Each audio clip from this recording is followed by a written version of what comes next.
A pandemic of violence floods the streets of major cities as cases of the media-dubbed murder virus, MV20, soar, causing those infected to go on killing sprees. Caught in the middle, police detective Angela Miller finds her only trustworthy ally in the self-proclaimed psychic PI, Gerald Henry. As the two try to navigate the violence, they are drawn into New Age guru Abramelin Harvest's plot to heal the planet. Harvest's missive: the world is sick, and humanity is the infection. The cure: murder. From the twisted mind of Shawn C. Baker, author of A Collection of Desires and Shadowplay Book 1, Kim and Jesse, comes his most vicious novel yet, Murder Virus. Available where books are sold.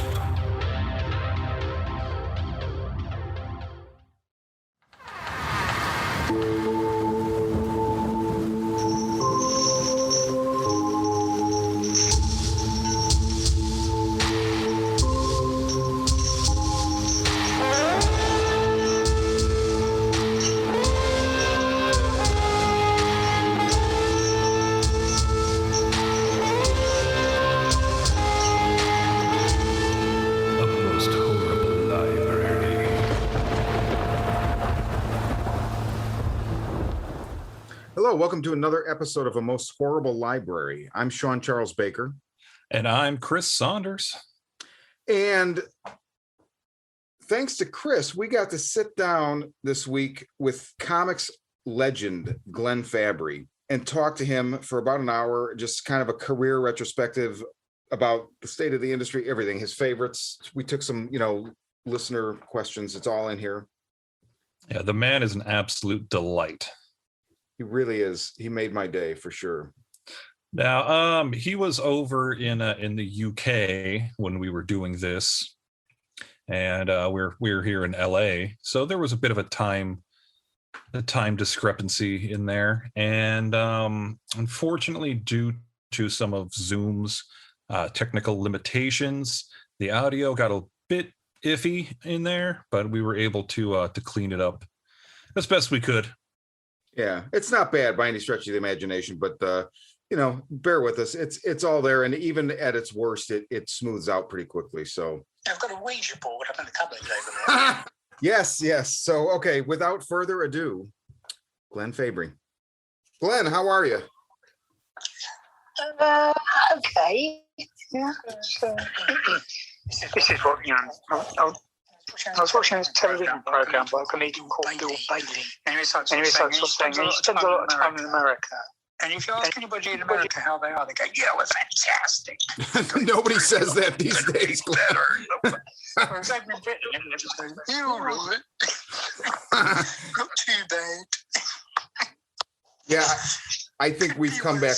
We've come back around more to that than fantastic. I don't know anybody that's like, "Yeah, I'm fantastic." I feel like the last couple years really beat it out of us, and I think we deserved it, to be honest. So yeah, that comics are going well. Yeah. So, are you working on anything? Yeah, doing a couple of things, and I'm doing some work for Scott Messino on a vampire project, which should be out in a sort of a month or so. Oh, nice.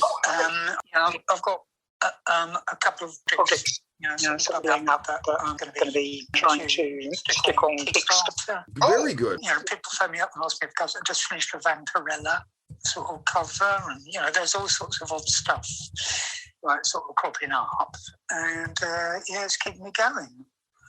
It's actually, what was it? I did some work for a charity book, in which other people involved in the charity book include Yoko Ono. I said, oh, yeah. So now I can say, yeah, I've worked with Yoko.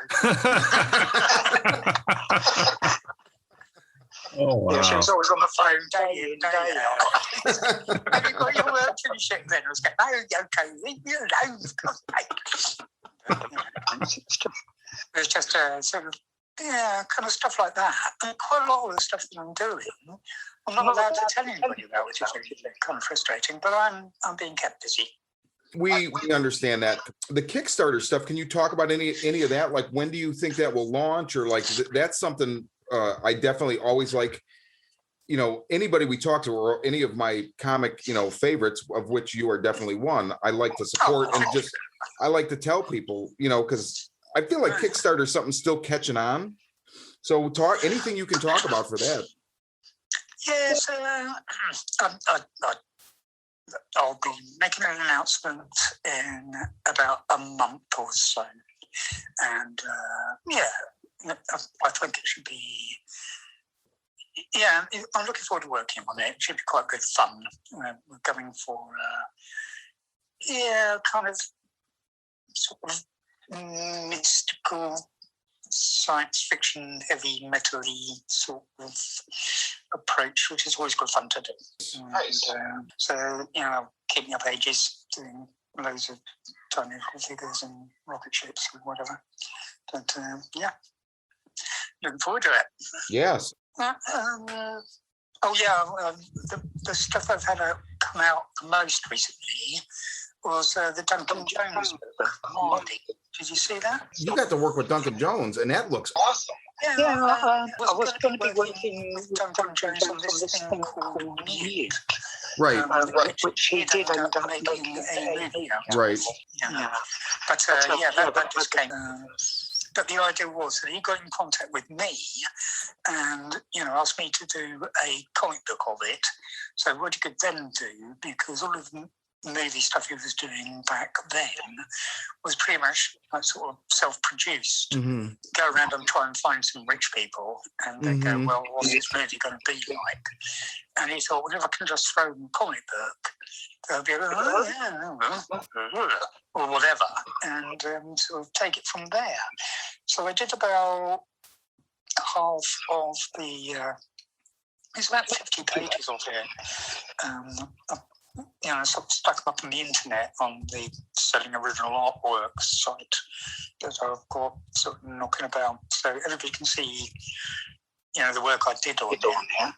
But what happened with Duncan was that he made that film Warcraft. That was the first thing he'd done that he was working for a production company rather than, you know, sort of something he'd kind of made off of his own bat.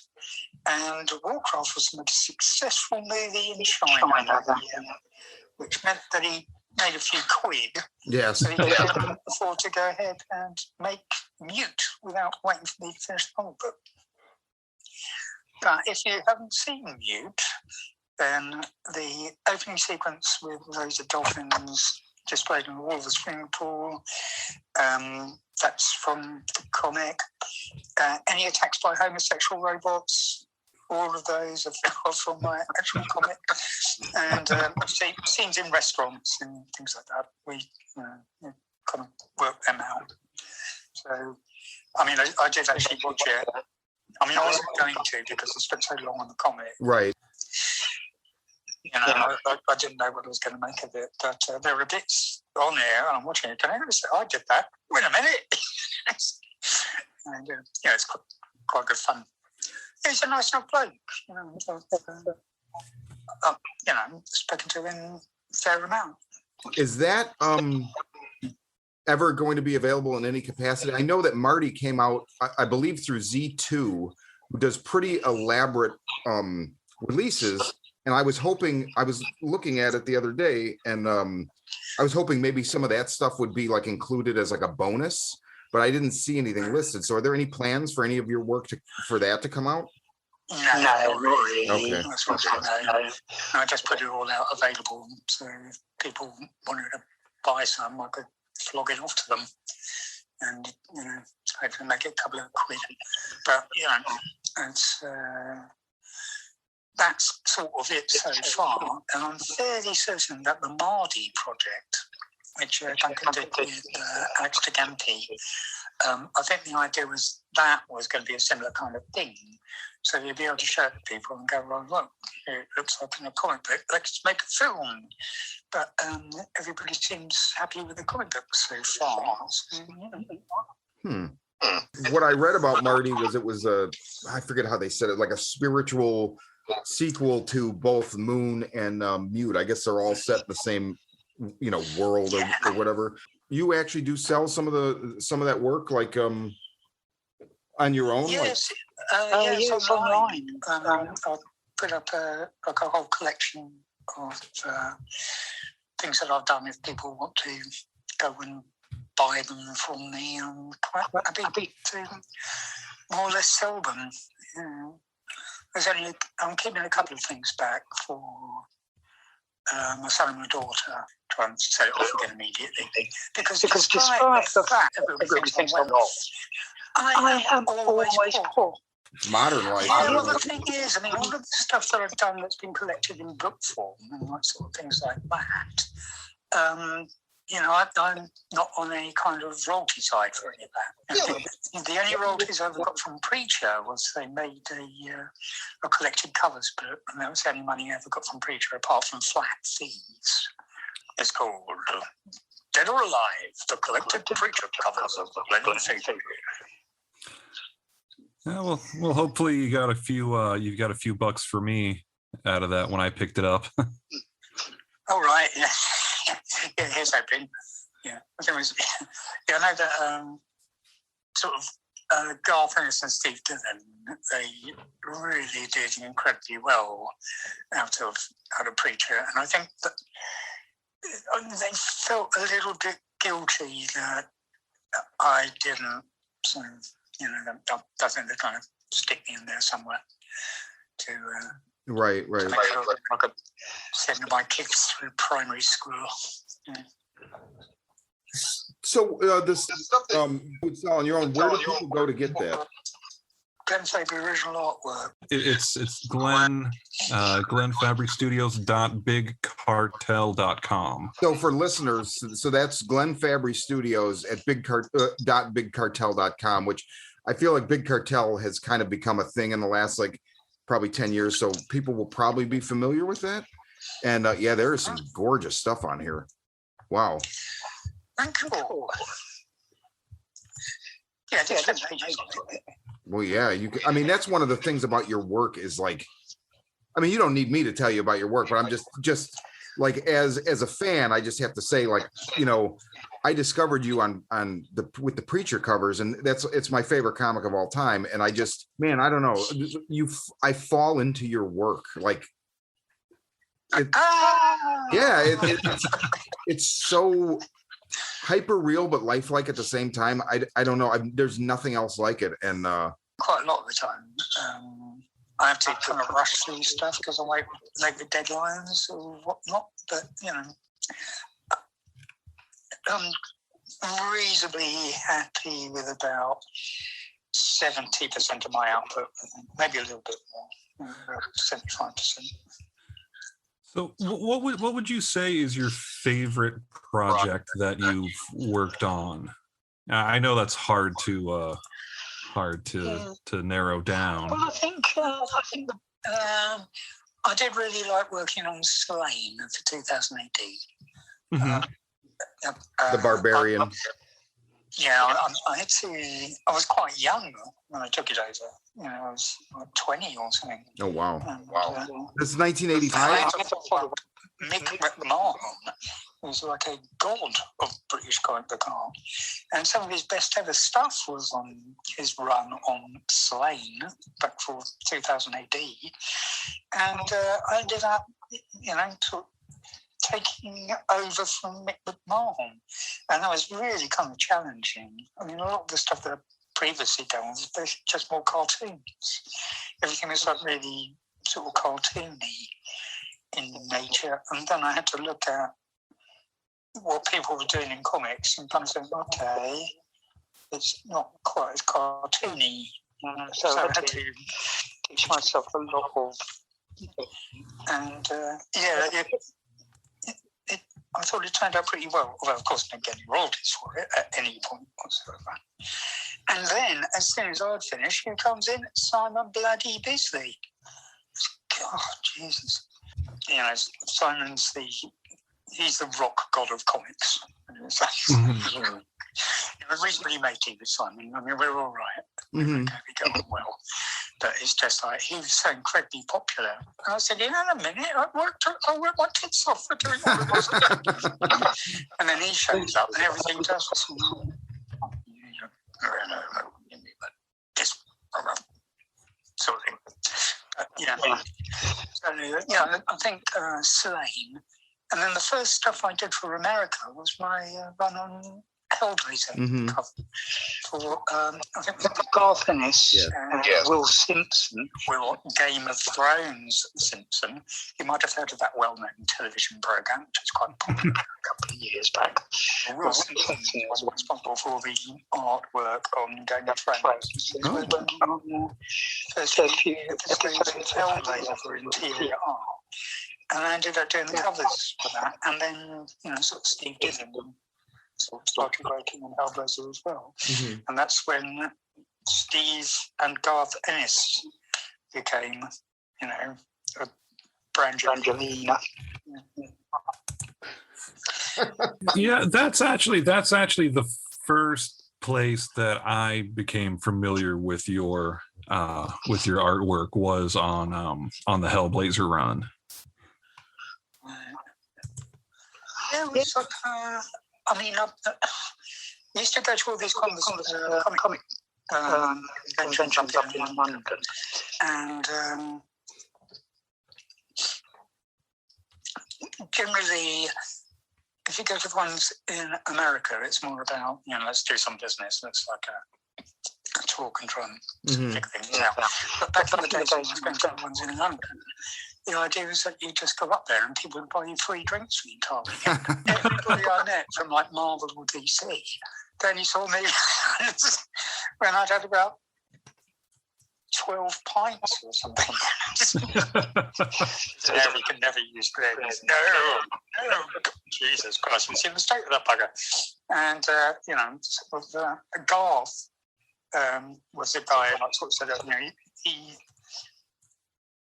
he'd inherited a cover illustrator for Hellblazer from one of the previous runs of stories, and he preferred my stuff.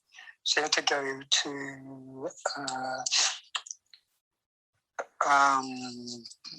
Jeanette Kahn, he had to go to Karen Berger, and sort of say, "Oh, I'd like Glenn to do the covers," and they go, "We'll give him. You can try one cover. You can try one cover, and if that goes down well, we'll consider it." And then I was just working on American covers for Vertigo and Marvel, that kind of thing, for about 12 years. So, it turned out all right. The covers in working with American comic companies eventually segued. I know you did there's a Thor series that you illustrated for Garth. There's a Sandman short story in Endless Nights that you illustrated for Neil Gaiman. What was your first actual sequential in America? For America, I don't think it still counts as America, but there was this kind of magazine called A1, which was kind of a Gary Leach and Dave Elliott put it together. But it was using, I think Bill Sienkiewicz is in there and Barry Windsor Smith and all this kind of thing. So I ended up doing some stuff in that, which I think might have got me a certain amount, not huge amounts of attention, but it did. It did all right. And I think probably sequential. I remember it. It goes like I do remember that there was a point where I've gone to sort of meet somebody in New York about. It might have been another Garth one. It might have been Kev. Kevin the Authority. Yeah, okay. Not to Kevin and the Authority. I was going to be doing the covers for that, and then there was all that trouble with terrorism in New York and the storyline that I was going to be working on for the non-Garth bits was something to do with the bombing bloody New York City. I haven't got anything. And Garth said, "How do you fancy doing 4?" I said, "What? 4? Yeah, for Marvel?" I said, "Yeah, all right, sure." So I did 6 issues of that, and that did very well. Yeah, I absolutely loved that mini series, especially because it was part of that Marvel Max imprint. So you could really push the limits of what you could do with Marvel, and it shows. There's some gruesome stuff in there. Oh yeah. No, actually, there was this point because I was like sort of. It did quite well. They reprinted it once in a collected edition, and I was waiting. That they sent me like I don't know, loads of copies of the collected edition, and I gave them all away to like friends and family members and those sort of things. And I was just waiting for the second issue to come out. And I kind of got in contact and sort of said, "When's the second issue coming out?" And they said, "Oh, well, it's not going the way that the film company wants it to. It's not the right look for Thor. It's not the right way to sort of take it. So they just took it off the shelves, basically. And then a couple of Thor movies in, he's doing all the stuff that he was doing in the bloody comic book. Anyway. That was a period, I think, for Marvel Comics where I think they had really, it's obviously like pre-Marvel Cinematic Universe, and they didn't really know what the fuck they were doing. And I just remember they really, you had Marvel Knights, it's Palmiotti and who's the other one that started Marvel Knights? Yeah, and then from that came the Max series, and obviously like Garth Ennis was very influential in that. And then I feel like they started going, oh, maybe this is what we can do, is these like very mature, like over the top books. And so you got a couple things there in that pocket. And then as soon as the movies kicked in, and there's actually a story that another comic writer, I won't mention who it is just in case he doesn't want me to mention it, but he told me there was I guess they were trying to make a Nick Fury movie, and George Clooney was up to play him. He walks into a comic shop and picks up, I think it was Garth Ennis's Fury Max run. It was like 4 issues, and it's completely insane. And Clooney was like, "Yeah, I don't want my name attached to this." I think that like shut down a lot of that over the top stuff almost overnight. But the Thor, that so I had bought that when it came out. I haven't seen it in years. I realized at some point 10 years ago, like, oh, that I don't know. I don't even, somebody borrowed it or stole it or whatever. And I've never been able to replace it. And now to hear you say that they kind of pulled it, it never even occurred to me before that it was basically censorship. Like they're like, yeah, we don't want that floating around. Yeah. You can, I think you can collect individual comics. And I know I was in Germany doing a like sort of signing thing, and they've got like complete editions, but they're all in German. And the other thing about it, if you print anything in Germany, it's got swastika to block out the swastika. Right. So instead of going around in his, sort of Nazi wall-play, one of the other characters involved in the Thor story is flying around in a plane with loads of squares like Tetris done on the wings. So yeah, I did Thor, and then I did sort of Endless Nights, and after that I did Neverwhere. Oh, that's right. Yeah, that was like 4 years worth of work. Oh wow. So yeah, it takes me ages to do things. But there you go. Yeah, Endless Nights. That's a gorgeous book. Did that come out in like maybe 2000, something like that? I know it was like they invited me up to have a chat about the next thing, which ended up being sort of Neverwhere. And, you know, I actually went over to New York to meet them in their offices. We'll meet, you know, Karen Berger, and went over there and sort of met them. They were talking about what's the next thing, and they were sort of saying this is the first comic book to ever be the best-selling New York Times book. It's the first ever comic graphic novel to be a bestseller in the New York Times. So they were very proud of that. Wow, that's fantastic. But yeah, I've done a couple of bits and pieces for New York Games as well. I did covers for the American Gods. Yeah, I actually have all of those, and it's funny because I was only collecting your covers. And David Max pretty good as well. I didn't, but I didn't understand the way because I didn't watch the show. There were just things about the show that, I don't know. I guess there's still a part of me sometimes where I'm like, I don't know that can be adapted into like a show or TV. And like Chris is good about telling me, like, come on, give it, you know, they make changes and sometimes it works, sometimes it doesn't. Case in point, I stuck with Preacher for a while as a show, but it's because it's my favorite comic. I just ultimately I couldn't hang with it. Yeah, I thought that guy who's playing Cassidy is perfect. Even from British TV. And if there had been a point that I could have suggested him to say Cassidy, I'd have mentioned him. And I thought also old Dominic Cooper. Yes. He looked, yeah, and Bruce, you know, I mean, they're all. There's this point, remember in the second series or something. Yes. I'm looking at it, kind of thing, haven't they read the comic book? I would go back and forth with another friend of ours, and at first I was like, I really like some of the changes.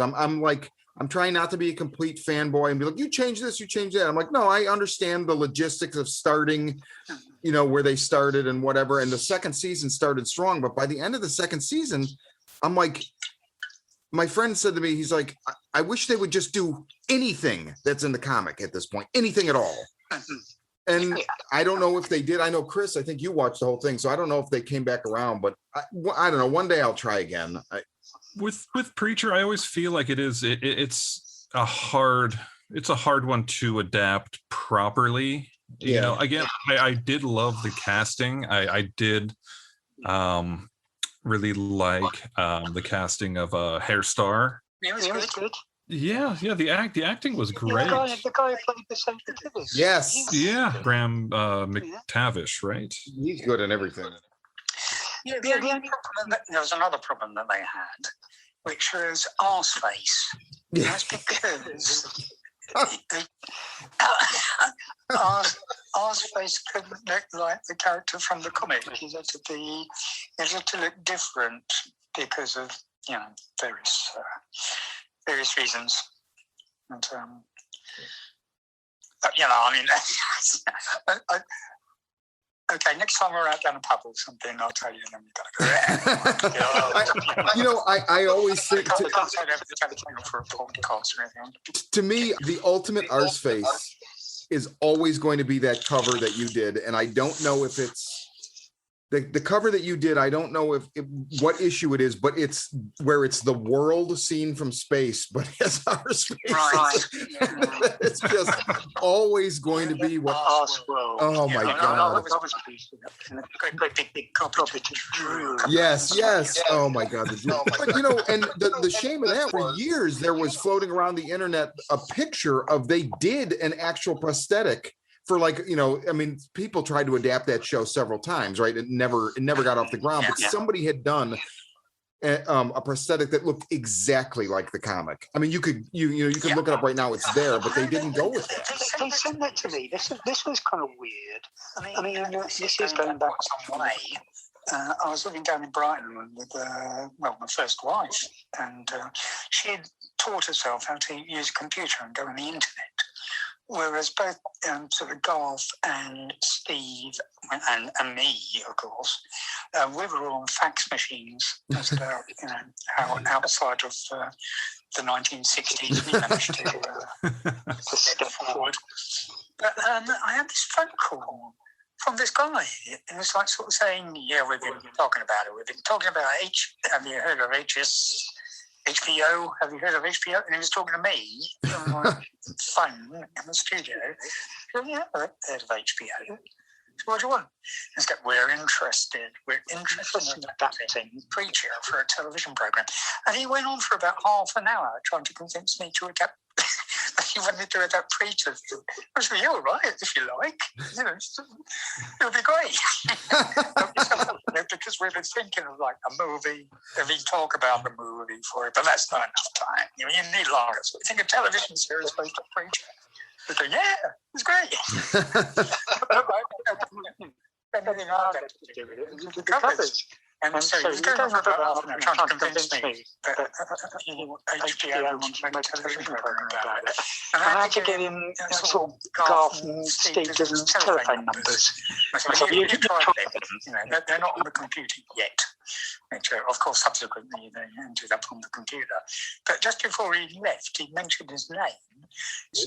And he was the producer from Sopranos. Oh, wow. There were about 3 or 4 different people who at one point or another were getting in contact with them. At one point, Christian Slater was going to be Jessica's stuff. I like Christian Slater, but I don't see that at all. I mean, I guess who knows? We didn't give him a chance, but yeah. I don't see that. I mean, Dominic Cooper, he pretty much nails it. I don't remember in the episodes I saw, I didn't see any white jeans. So, I mean, without the white jeans, you're only, 70%.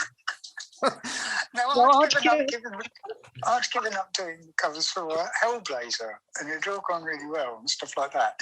And sort of Garth called me to go up and see him in London, so we had a few pints, like a pint or 8, pub up in London. And he was sort of saying, "Well, this is a project, and we'd like you to do the covers on it."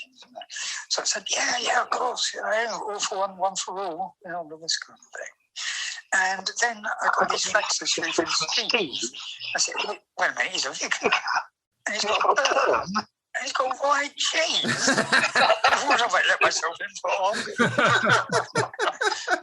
It turned out all right. There's no other realm where I think that it looks awesome except in Preacher. I mean, everything about the book, I wouldn't change a thing. It's like that's probably also part of why the show, I had trouble with elements of the show, is because they obviously weren't going to give him white jeans. It would have looked ridiculous, I mean. Oh, yeah. So there's so little you can do with white jeans as well. You could be letting yourself into all sorts of trouble. Amazing. So, I was going to ask, so I kind of look at comics now. I mean, I still love comics, but comics is a different thing since Marvel's movies took over. And I'm not like, I like that stuff to a degree, but Chris and I are the same, where I feel like I'm 45. So when I started reading comics, I read like G.I. Joe and X-Men and stuff like that. And then about the time I would have stopped reading comics, I found Preacher, Stray Bullets, a couple other series, and I let all the superhero shit go. I was like, I've been reading this, I don't even like it anymore. And that was what kept me in comics for years, was that. And then what I realized is it's all the British guys, like that British invasion in the 80s, and then I went back and I read Alan Moore and I got into Sandman and all this stuff. And that stuff made a mark that, even though, I mean, Vertigo, I forget what year they finally shut Vertigo down. And they do Black Label now, which it's nice that they're trying to do something like that, but I don't really think it doesn't. Vertigo was like high water. It's not the same. No, I mean, at its best, that stuff was amazing. And, there are companies that try and pick up the, Chris, who did, oh God, what's the book with the ghost of Sid Vicious in it? Oh, it's Black Crown, right? Mhm. Mighty W. That's the imprint. But Glenn, yeah, it's a pretty interesting It was called Punk's Not Dead. That's it. Punk's Not Dead. Yeah, it was about a boy who was being haunted by the ghost of Sid Vicious. And it was very Calvin and Hobbes. It was almost like his imaginary buddy, and they would just kind of get into.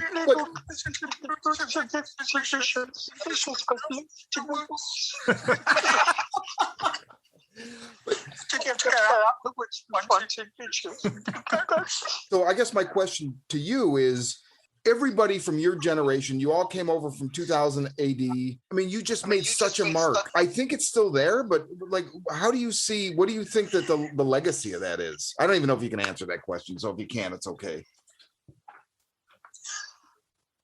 The people over in Britain were doing the same things, but slightly differently, in the same way as, like, if you watch any of those Luc Besson films, where he's obviously trying to do like something from Star Wars or some massive Hollywood special thing, but it's got like a kind of a twist to it. And you kind of think, hang on a minute, that's not what word, you know. And I think probably sort of that kind of thing might have sort of ended up in there, because everybody's influences over here were slightly different to the ones you had over there. So, you know, when Dave Gibbons ended, I think he was the first British artist to go over and, you know, make a big impression. It was all like sort of Green Lantern and things like that he was doing. It did look a bit different from the way that American artists were doing CDs. Just a little bit, and just these kind of tweaks. And I saw Brian Bond and stuff.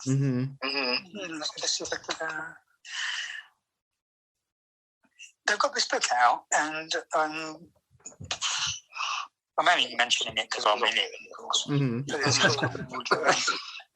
It's called Masters of British Comic Art.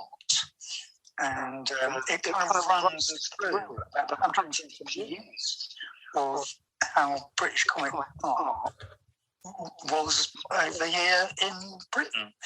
And it's only in the last like, sort of 2 or 3 chapters when they do have a chapter called British Comics. And it's just loads of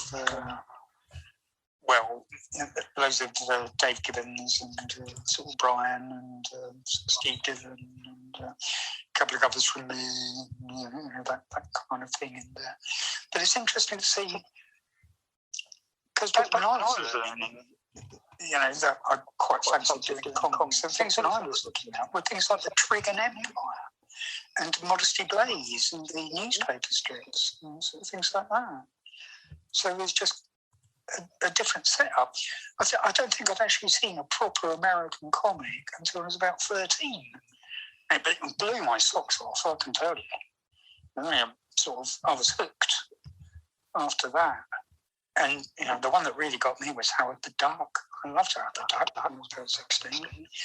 And ended up doing some paintings for Steve Gerber. Howard the Duck. But that was when Howard the Duck had become a rat. You realize they did that. Yeah, it did. Yeah. So, I did about 8 covers for Howard the Mouse. And the reason why Steve Gerber decided to make Howard into a mouse, because he didn't like the way that Walt Disney had redesigned the Howard the Duck character. Because they were notoriously litigious at the time of Walt Disney. And, you know, Howard the Duck was too much like Donald Duck as far as they were concerned. So they ended up with this kind of really kind of peculiar kind of, I don't know, Howard looked like he'd been made from sponge pillow cushions or something. And that was the approved Disney version. And now, of course, Disney own Howard the Duck because they bought up all of Marvel. Yeah. So he can look as much as his like fucking Donald as he wants. That's insane. Wow. As everything just becomes one giant conglomerate, things just get fucking stranger and stranger on planet Earth. Yeah, I think so. It's only me. It's only me and Karen. We can't fight the world. It's much heavier than we are.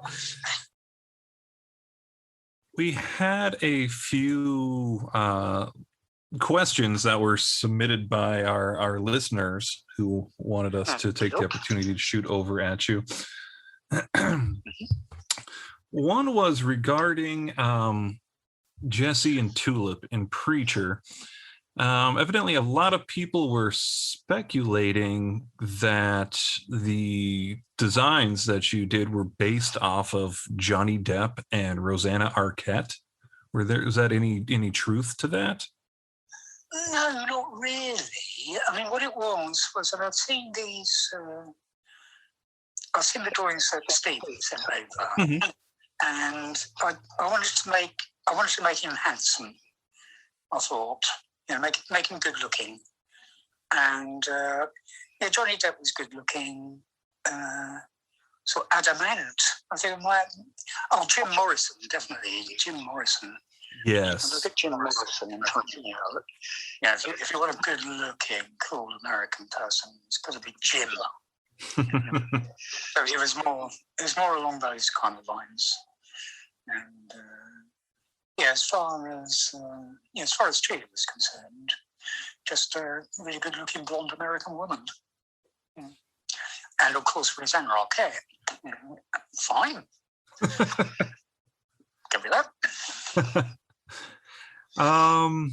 Let me see. Okay, here's another one. So how much input do the writing teams have in regards to the covers that you do? Do they just let you go to town? Do they give you any kind of input? They generally submit 3 different ideas. Then they talk about it for a bit amongst themselves. And then they come back and they say, we like the figure from idea number C, but we prefer the background for idea number B. And if you can put a kangaroo in the background as well, like you had in idea number A.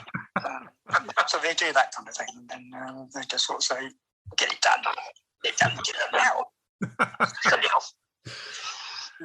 So it's that kind of stuff. Really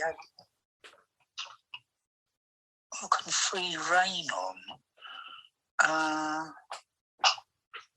I like things like the Deadline, which isn't an American publisher at all. But there are some that I just did, and people go, do what you like. Yeah, I mean, that's kind of what I would think at this point, just looking at your just illustrious career. I would think, okay, Glenn, go to town. You know what you're doing, much better than I could suggest. Well, no, that's not the case at all.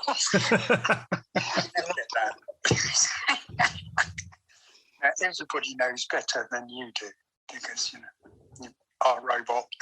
The amount of times people have gone, my daughter's really good at drawing. She could do a better idea than that. Nah. No, it seems to go reasonably well the way things are going. I'll tell you what did go down. The last time I really had a good sort of set of cover designs where they more or less let me away and let me do what I wanted was in Teenage Mutant Ninja Turtles. Really? Yeah, I did about 4 or 5 really nice paintings. Yonks. It is going back like 15, 20 years. Need a lot of the Turtles stuff. Ever since the original black and white Eastman and Laird, which I loved. What they were doing was just hiring up their favourite artists to do sort of stuff for them. So I know Simon did a fully painted Teenage Mutant Ninja Turtle sort of strip, and Richard Corbin, sort of people like that were involved in it. I can't remember the name. Holy shit. I can't remember the name of the publishing company. It's not Ruffalo. What was it? Holy shit. Oh man, well, you've given me something to track down. Holy cow. Yeah, looks like 93. Wow. God, yeah, these are gorgeous covers. Oh my God, I've never seen this. Tundra, that was the name of it. Tundra. So Glenn, you take commissions. What is the strangest request for a commission that you've received? A comic magazine in Rio, because they had the Rio Carnival was coming up, and they wanted a kind of T-shirt and posters and things like that to advertise it. So what I had to do was a zombie Bob Marley riding a zombie horse, stabbing a dragon through its heart with a 12-foot reefer.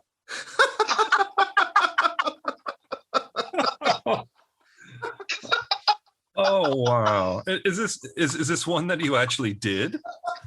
Of course. Oh wow!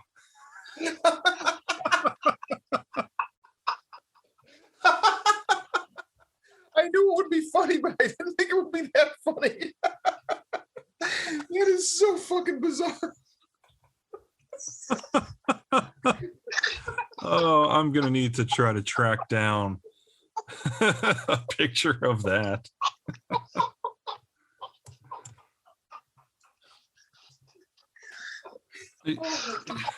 You're right there, Shawn.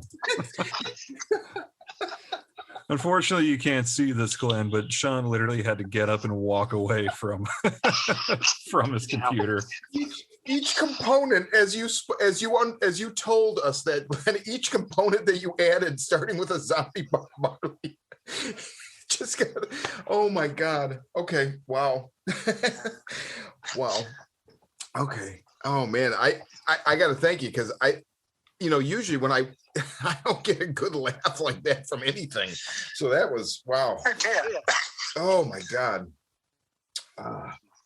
Well, that's that question. What else we got, Chris? What was your personal favorite cover that you have done?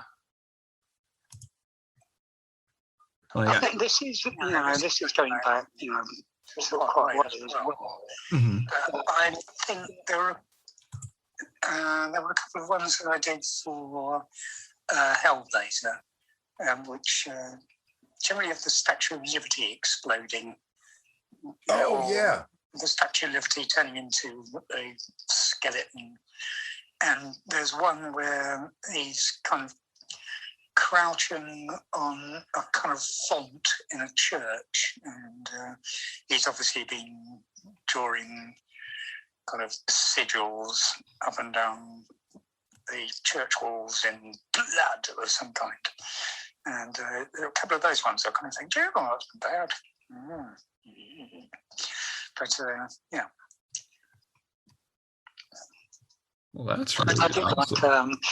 like the preacher one. I did really like Space World. Oh my God, I had the poster. Yeah, I'm going through this thing, Glenn, where I keep realizing stuff that I had, and I don't know where it is. It's gone, whatever. I mean, part of that's because I moved from Chicago to Los Angeles 16 years ago, and I guess I just lost stuff in the move. But I had the poster. It was your poster where it was every character of Preacher, and there was no border, no text. It was just the characters, and it is an amazing thing. Oh my God, it was on my wall forever. Oh, Shawn, you do still have that because you have shown me that within the last 5 years. Really? Yep. So, okay. Lining his budget's cage. No. I mean, well, when I moved to my new place 3 years ago, it's considerably smaller, so I have no room for posters. So then that's good that you've seen it because it means it's rolled up and safe. So, Oh my God. Oh yeah, it's I don't know. Yeah, matter of fact, I can recall. Yeah, so Glenn, so when the Preacher TV show originally came out, Shawn and we did a little YouTube thing where every week we would talk about the episode and then we would compare it with the comics and how the stories diverged, and what we liked about the show, what we preferred from the comics, and so on and so forth. And I can recall that, Shawn, that there was an episode where I was out of town or something, and you had to do it on your own, and you had the poster in the background. Okay, so that was at my old place. So there you go. So that means that's fairly recent. Yeah, that show didn't last because there was nothing to compare to the comic book anymore. It was just off on its own. So it's like I don't know what to talk about. Wow. I'm gonna have to dig that up. Any other questions from the There were a couple other ones, but it looks like we've actually touched on all of those kind of organically earlier on in the episode here. While we were talking, I actually went to your Big Cartel. I just want to remind people again, like I bought the